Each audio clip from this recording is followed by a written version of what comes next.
Rod, Herbo I see that the hat is back. is back. Rod, what does that mean? What does that mean when the hat makes an appearance? Hey, when the hat makes an appearance, for those of y'all watching, especially if you're new to the show, uh, when the Dolphins hat is on, when one of my hats is on, we won. We got We the dub. Hey, we got the definitely dub. got Yes, sir.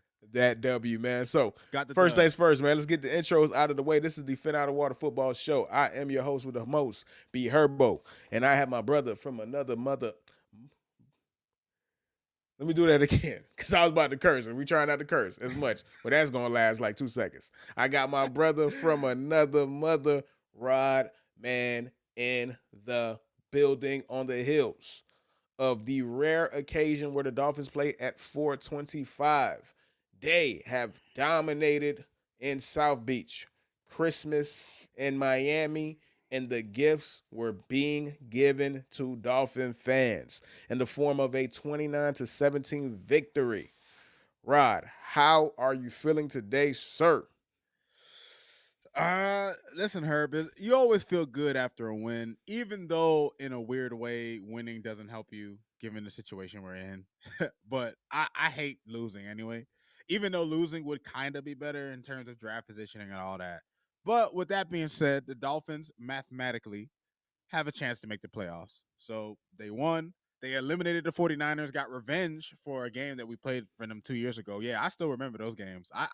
I count a game that we lost to a team and then we get back. I count that as revenge. We got That's revenge. that's pretty rough, man. That you really in the trenches, dog. If you count in the 49er wins or losses from two years ago, dog. God, Yeah. leave, Oh man. yeah. Yeah. Uh, but first things first, man. If you're watching on YouTube, please give up some comments, do whatever. We are trying to catch the algorithm, and we cannot do that without these likes, man. So we Thank got some y'all for people that's in tuning the in viewership. too, man. Appreciate that. Appreciate Thank you for that. tuning in.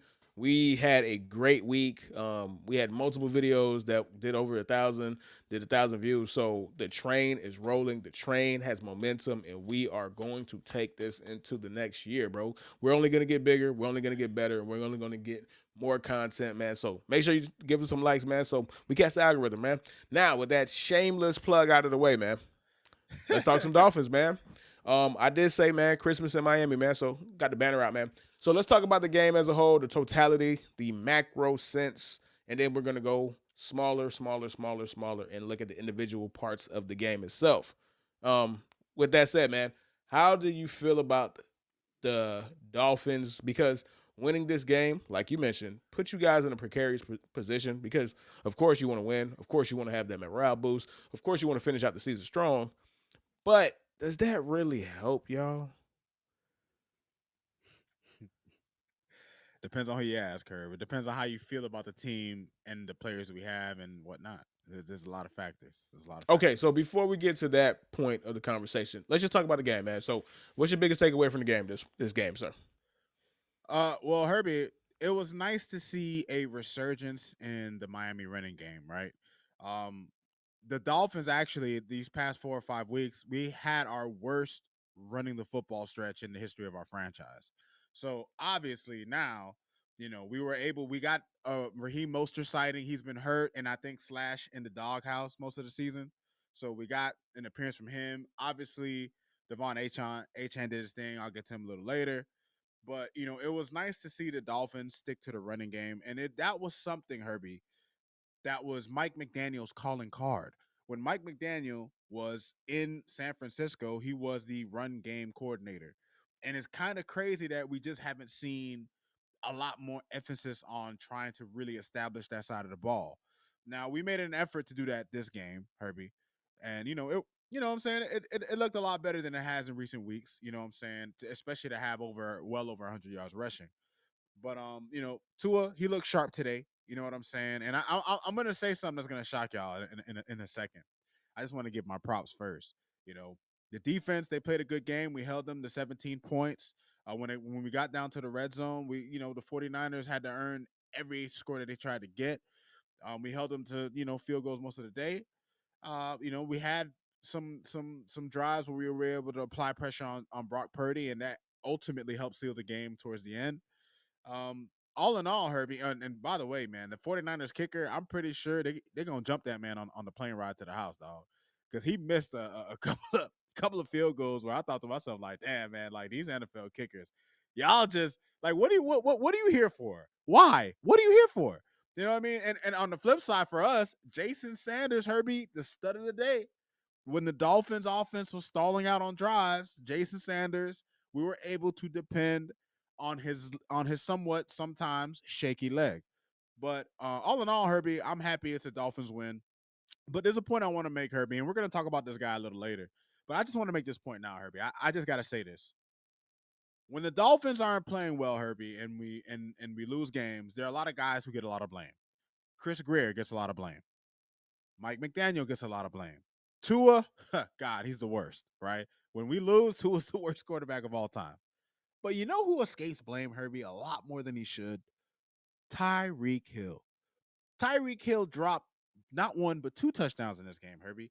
Tyreek Hill this season has been more decoy than he has been number one receiver, Herbie.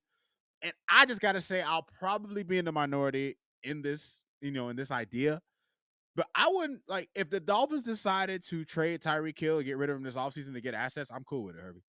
I'm cool with it. I'm cool with it. Whoa. I'm Whoa, cool with you it. talking spicy now. You I'm talking cool with it. real spicy, man.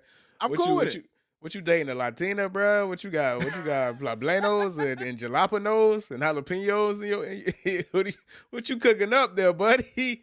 Them takes is getting hotter and hotter, man. Now, You I'm feel just me? saying. To That's to how to Herbie. That's how to he makes me my feel now. to my Haitian people, man, that sound like some pickles in there, bro. To to my Jamaicans out there, man, you got some Scotch bonnet peppers in these takes, man. They are cooking up and they are hot, man. That shit is you gonna feel that shit tomorrow. Oh yeah. Oh yeah. Yeah, man. I love it. Mentally prepare, Herbie. Mentally I love prepare. it, But man. I love it because that is a very interesting thing.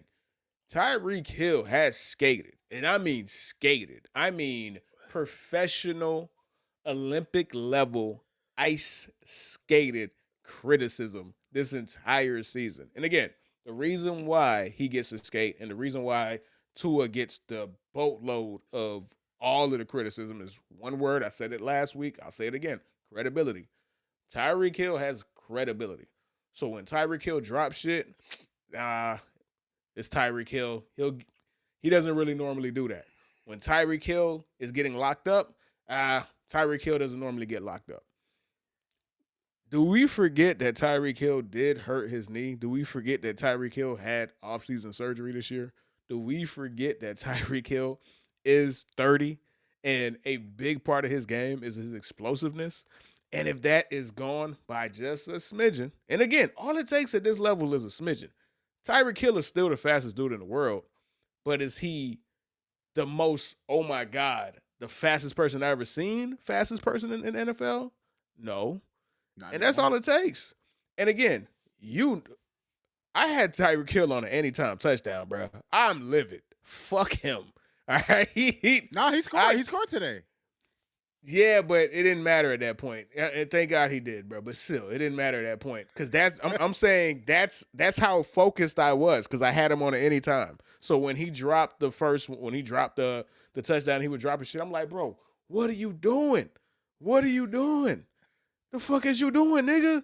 I got bills to pay, bro. Shit real. Again, that is the problem of betting. It makes me hate people that I normally wouldn't hate. That's neither here nor there. That's neither here nor there. My ticket got busted anyway, so it doesn't matter. But yeah, man, that's a very important point that you made because I follow Dolphins Twitter. I follow Dolphins social. I don't think I've seen that at all at any point, that Well, conversation.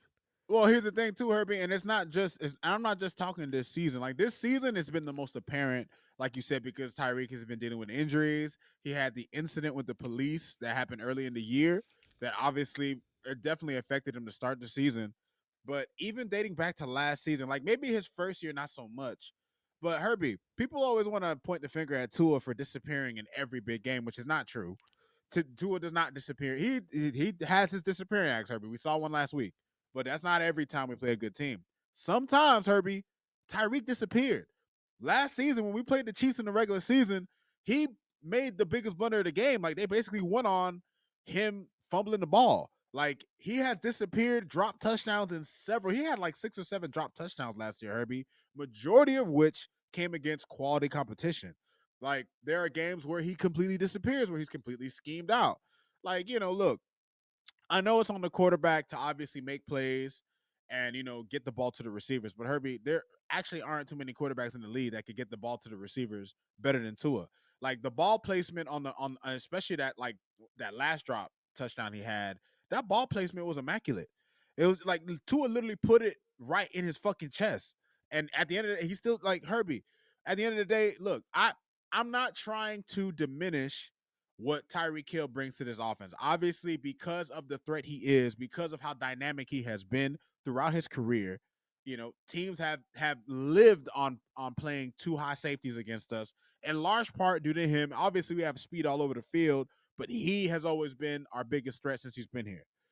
But Herbie, I watched Tua's evolution this season. I watched the evolution of other players, which is really what I was watching this game for, Herbie. I know the playoff talk is fun and it's nice to dream that we could sneak in and shit. What I'm evaluating to end the season is who should we retain? Like we have some good young talent on this team. Like you see a Chop Robinson who's blossoming into a pretty damn good edge defender. And when you look at Bradley Chubb, who he's probably not going to play a lick this season. Jalen Phillips, who always gets hurt, he'll be nice to have. There's other players, Malik Washington, Herbie, which is part of the reason why I'm saying this. If Tyreek leaves and you bump up Waddle and Malik and you add another option and we keep Janu, I'm good with that receiving core, Herbie. I'm good. As long the offensive line is what needs to be freaking fixed, bro. That's Robert. I'm sick of Robert Jones, bro. Herbie, when I see a yellow flag on an offensive play, I'm usually thinking it's either Liam or fucking Robert. It's one of those two guys. Like I'm sick of them, Herbie. I'm sick of our guard play.